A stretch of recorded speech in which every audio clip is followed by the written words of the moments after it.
All right, let me try this one more time. I just got done making a video about this very unusual electrical connector that I stumbled onto in this house.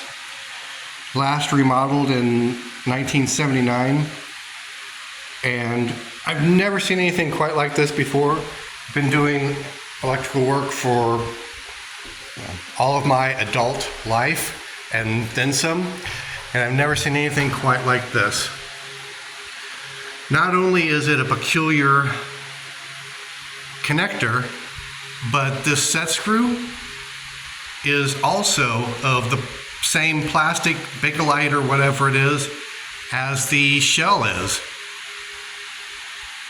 Anyways, I've never seen anything like it before. Been in plenty of old houses, but this is a first for me.